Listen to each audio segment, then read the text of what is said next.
What's going on, everyone? I have a base model Pilot here, and I've just programmed the EX or better key fob to it. I'm gonna try and remote start it.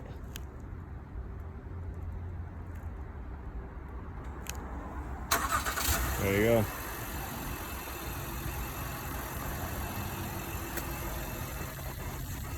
Go and lock it. Inside the car.